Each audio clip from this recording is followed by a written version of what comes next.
What's up guys, MJGB here, bringing you the 9th installment in the Gun Game Chronicles series. As a quick rehash, the Gun Game Chronicles series, or the GGC, as nobody calls it, is a series which I do where I play a game of Team Deathmatch, or possibly another game mode depending on how I'm feeling, with each of the weapons in sequential order from the Gun Game wager match.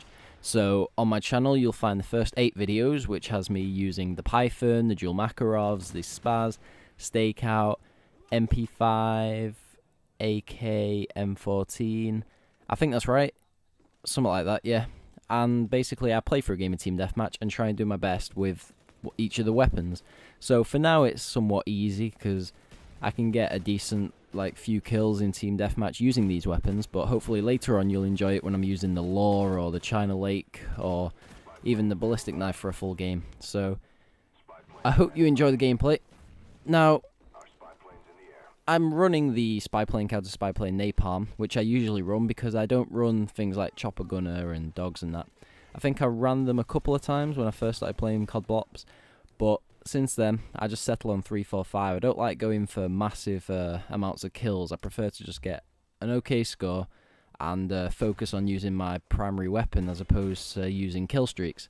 Because I know when you watch a lot of commentators and you watch a lot of their gameplays, it involves about 5 minutes of them running about getting kills, and then the rest of the video is just watching them in a helicopter or watching their dogs just go to town. So hopefully you find this a bit more interesting than watching choppers. If not, tough shit. Right, so for today's discussion, I thought it'd be fun and interesting to talk about our idols or heroes or role models or whatever you want to call them, and who the main people or animals, I don't know, people that we aspire to be like. I mentioned animals because I don't know, you might want to be like Lassie, you might want to save people, although you'd prefer to be like a doctor, but I don't know, some of you might have weird little minds. So which people, which of them do you look up to? Which do you want to be like when you're older? Or if you're the same age, who do you want to be like now? This commentary's gone down the shitter. Let's rescue it with a few racist jokes. No, I'm kidding. Anyway, my own hero is one whom I've only really known of for about 5 or 6 years, mainly because before that I was a bit too young to understand his satire, and he wasn't really overly mainstream before then. So, try and have a guess who he is. He's a broadcaster and a writer. He's hilarious, and he's very satirical.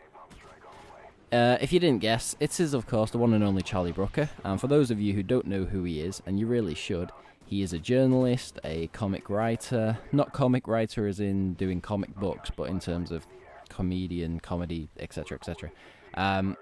He basically specialises in being a funny motherfucker, which is very, very true. He typically mocks TV, the news, and most forms of media and mediums for their sort of generic conventions. And I'm going to put a link in the description to one of his most famous videos, which he did, where he basically takes the piss out of the way that the news stations report the news. It's a very intelligent but also very funny video, so please check that out after you've watched this. I guarantee that you'll be loving Charlie Brooker after you've seen it. Now, some of you may have realised that a little while back I sent a channel bulletin thing asking for people to send me their thoughts on journalists. Now, I asked people to do this, one, because, well, Charlie Brooker, the writer broadcaster, is a journalist first and foremost, or he was.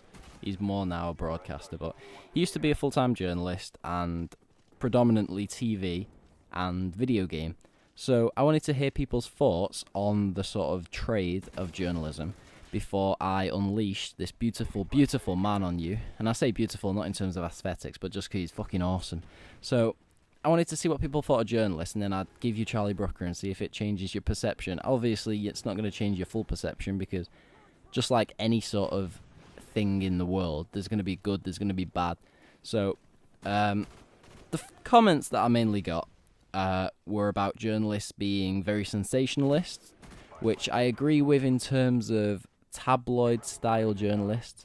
When it comes to reporting serious issues, you won't really find too much sensationalism. because most of the time they're running off hard facts, which usually can get misinterpreted. So, you know, like when you had the whole swine flu epidemics and stuff like that, it was facts because of the rate that people were dying. So you would conjure like, oh my god, millions will die, because you're going off the rate of information and the you're going off the patterns as they happen. But obviously sometimes it doesn't work out that way, but you can't really blame them for being too sensationalist in that respect. But people were talking about journalists are sensationalists, and also that they're quite biased. So people were thinking, especially in terms of, you know, like reviewers, so critical journalism, that people would take money from like advertisers in exchange for a good review of the game. So as a topic that is important to me, because I'm a journalism student, so yes, I will be one of those types of people,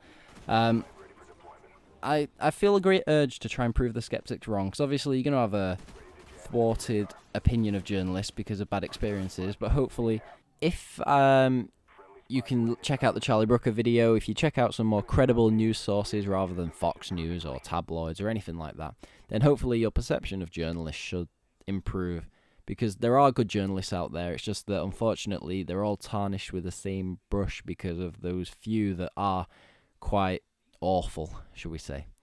Now, I'd just like to say thank you for 100 subscribers, because that's an incredible feat for someone like me.